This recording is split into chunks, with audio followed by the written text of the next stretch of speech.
2011. And we'll keep getting patted on the head and told that these studies have shown how when you eat aluminium, you're getting so much more than when you inject it, so injecting it is no big deal. So we're going to look at these studies in a minute, but we can see Oxford is quoting them, the United States FDA is quoting them, Dr. Paul Offit is quoting these same two studies. So this is the foundation for their defense. Okay, we're about to destroy this foundation. But before we do, we have to look at what happens after you eat aluminium, and why is that different than after you inject aluminium. So what happens after you eat it is only a very small bit, less than 1%, but usually more on the level of 0.3%. 0.3%, that's a very small bit, actually gets into the body.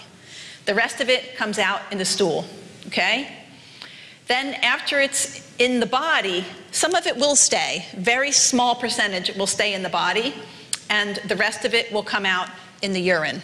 And they find this to be true when they study humans and animals from eating. But there is some variability.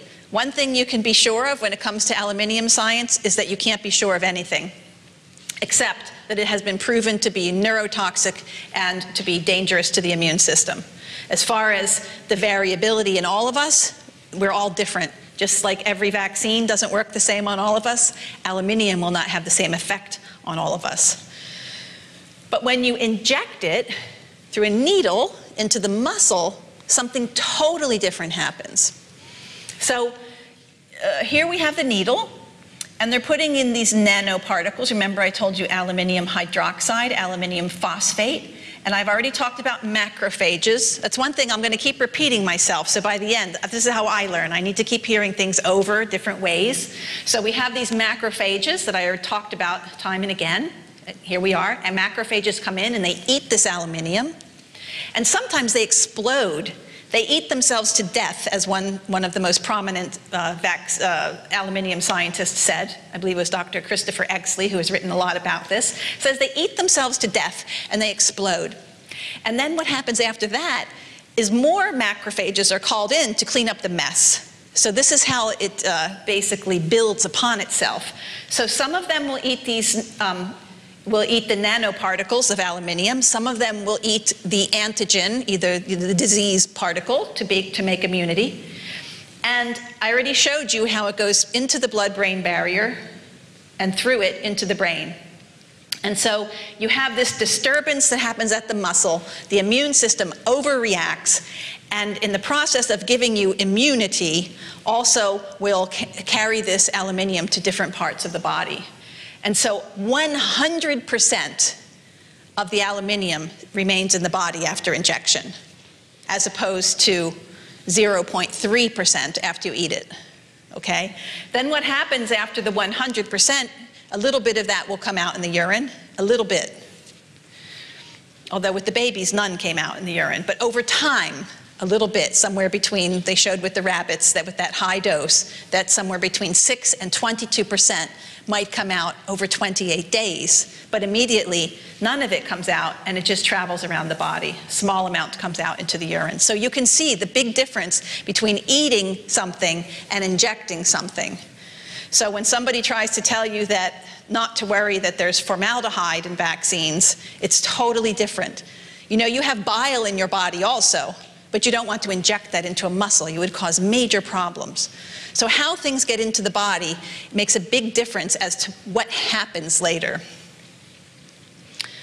So I'm showing through the slide again because I want to show you now in more detail the difference between the amount after you eat something that stays in the body and the amount after you inject it. And I want to compare in 6 months' time. And the reason I'm showing this to you, even though it's not a perfect comparison, I'm showing this to you because this is what Oxford scientists and Dr. Paul Offit and those people want to say to you to calm you down. They want to say, look, You're getting they're going to say, look, you're getting a huge amount. Look, you're getting 7,000 milligrams from breast milk in 6 months. Look, you're getting a huge amount from soy formula, 117,000 micrograms or 117 milligrams, depending on how you look at it.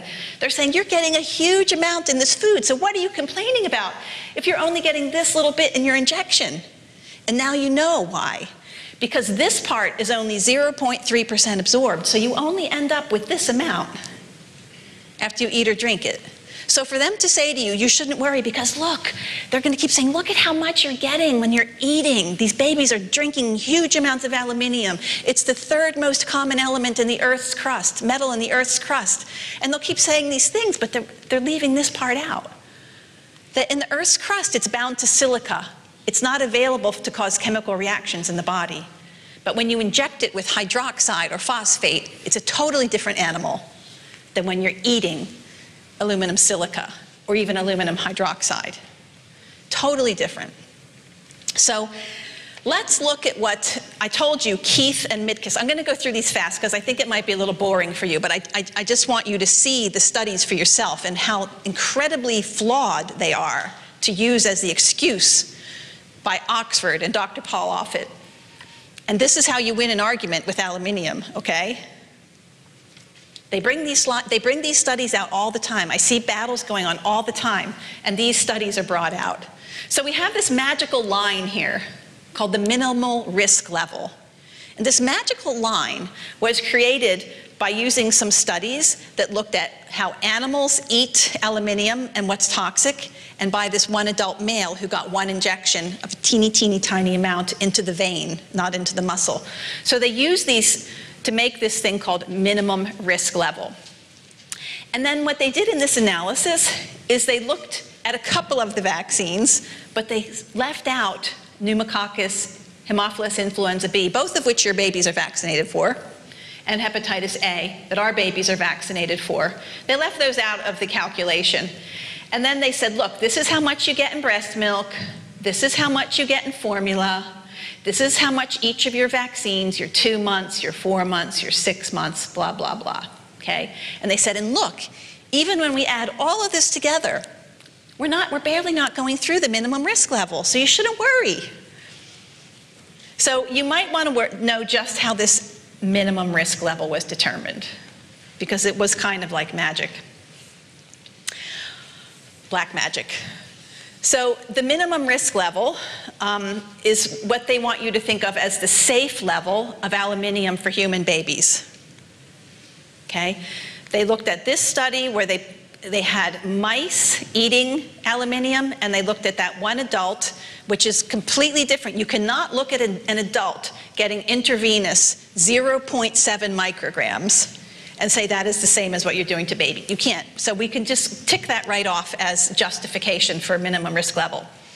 But what I want you to show you is just how ludicrous using this study to calculate that minimum risk level is.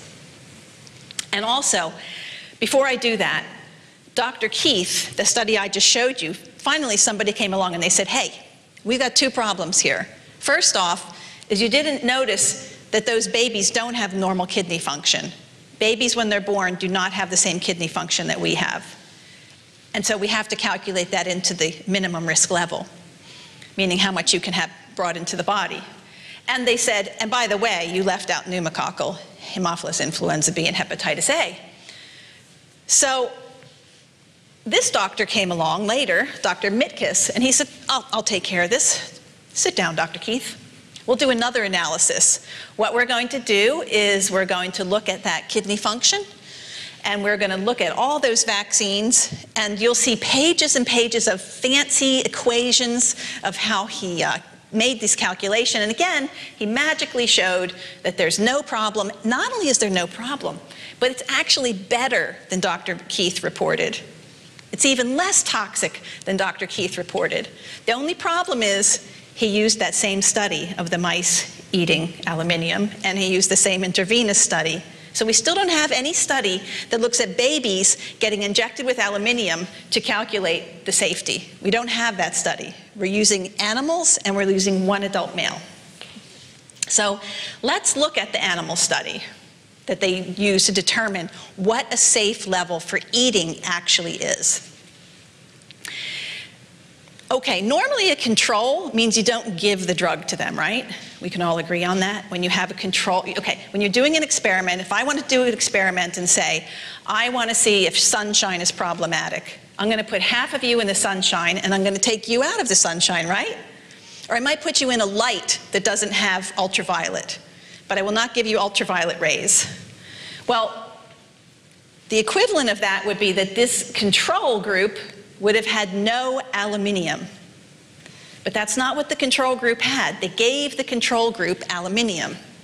Well, that's immediately going to make the difference between the groups much smaller. And this is commonly done in vaccine studies, and they've also done it in this food safety study. So you can imagine, let me just give you an example, as when the safety of influenza vaccines is being tested, that they would give half of you the new influenza vaccine, and they would give the other half of you last year's influenza vaccine to see if it makes any of you sick. Does that sound right? So half of you should get a saline, a saltwater injection, but that's not what they do. Sometimes they'll give the placebo or control as hepatitis A vaccine. Time and time again, this is how controls are done. So it's not fair. So this control, right away, we know we have a problem. And they found that if you look at this study by Golub, it's a completely uncontrolled experiment, and that their control animals actually got higher levels in their food than what the European Food Safety Authority says is a maximum tolerable limit, okay? So they were getting toxic amounts compared to what the European Food Safety says, and they were getting much higher doses than what the average adult in the USA gets. So the control mice were getting higher doses than what an adult human in America eats every day. So the proof is shown here in Table 1, and this is from the study. And you can see the controls. They put in the diet micrograms of aluminum in the diet, 25 micrograms per gram, which worked out to, when they ate it, 3 milligrams per kilogram of body weight per day. That is not a control. Then they looked at this and they said 62 milligrams, this is the one that we found, this is a low dose, this is the high dose here, 130. And they said this low dose is safe. They said because we found no problems in these animals that got the low dose, so the low dose is safe. So this is the one we're going to use to say that is safe when looking at humans. And then they justified it and they divided it by 30 to say because it was being done on smaller humans. So they made some adjustments and they said that 3 milligrams per kilogram per day is safe for these humans. So Dr. Keith said that there was no adverse effects at that low level. But the problem, when you go actually and read the study, is that there were multiple adverse effects at that level. The animals lost fur, and they had a pattern of eating that, that basically signified that they were unwell, called cyclical eating. Indicates nutrient deficiency or poisoning. So this level that they called safe in the study actually didn't say was safe, but Dr. Keith said was safe, and he was going to use that to compare to our babies. The other thing to realize is that these were done on adult mice. Human babies are much more sensitive than adult mice, so it's not a good comparison, and we know that different organs have different sensitivities. So we have no control, we have no study that tells you what level is safe for babies to be drinking. So we can't say that any level is safe at all. So remember the second study I showed you? That doctor came along and said, I'm going to redo it. Well, he had 2 other studies available to him that could have shown him what I'm telling you, that having 50 milligrams per kilogram per day, even less, is toxic, and that there's learning and memory impairment at even as low as 30 milligrams per kilogram per day. These were available to this second scientist, but he chose not to use these because he wanted to support what had already been told to the public. So in my opinion, vaccine stakeholders are peddling junk science. I've just showed you all the reasons why. This is being recorded, so you can go back and listen to this again and look at all the studies that I just put up. But they are ignoring the tissue and brain accumulation. They are creating their own safe levels. They are saying that it comes naturally in premature babies, so it must be good. I mean, they're basically creating their own logic as